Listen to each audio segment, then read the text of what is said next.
Hi everyone, I hope that you're having a great day. Has a day ever gone by where someone did do something to make you a little bit angry or make you a little anxious?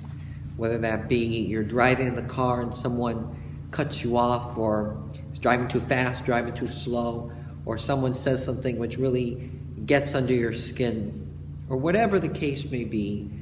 Very oftentimes people do things around us that make us upset, that hurt us, whether that be little things or perhaps some bigger things. Today in the gospel, I would like to reflect upon one of the last words of Jesus. When they take Jesus, crucifying him on Golgotha, Jesus says, "Father, forgive them, for they know not what they do." One of the first words of Jesus, in these famous 7 last words of Jesus, is very fitting that the first words of Jesus have to do with forgiveness. But very oftentimes, it's easy sometimes to maybe think that others should forgive us.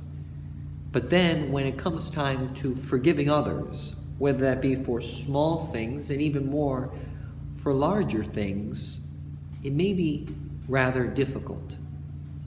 I love a quote that Mahatma Gandhi said in a very different context, when he said, "The weak can never forgive.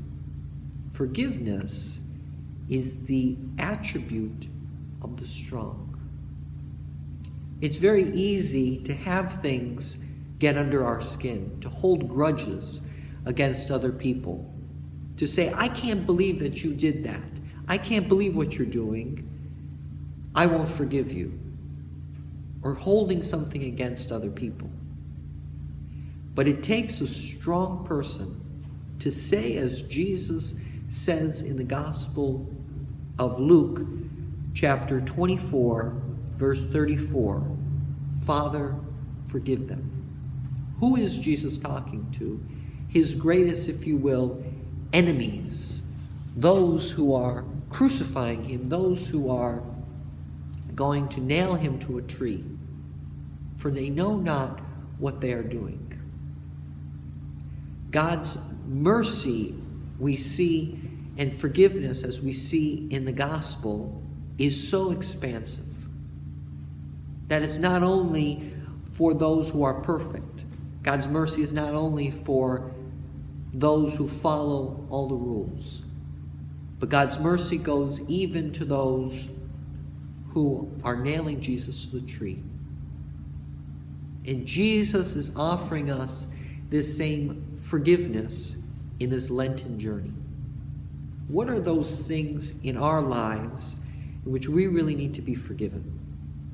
And let us try to see in this Lenten journey as Jesus sees, that we may not have our lives totally figured out. We may not know what we are doing. Has that ever happened to you where you said, "Why did I just say that? Why did I just do that?" Sometimes if we can take a step back this Lent and ask ourselves, why do we do the things that we do? And maybe some of the bad things that we are doing, why are we doing them? And maybe how are our actions affecting other people? And then asking God to help us to change, asking God to help us to be more like him. And the same thing, we need to have this attitude of Jesus. That those people who may be speeding or going slow, cutting us off, saying silly things to us that really get under our skin, we all have them every day. We are called to forgive them as Jesus forgives us, as Jesus shows us, for they know not perhaps what they are doing. And it takes a strong heart. Will we be strong enough this Lent to forgive as Jesus forgives? Or will we be weak and not able to?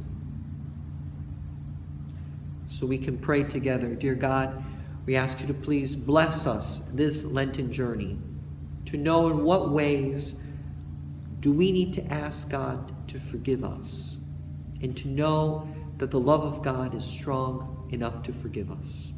And then, dear God, we ask you to please help us to forgive others, to give us the strength to, even in those small and big moments in our lives, be men and women of forgiveness, of mercy, as you were merciful on the cross. Amen.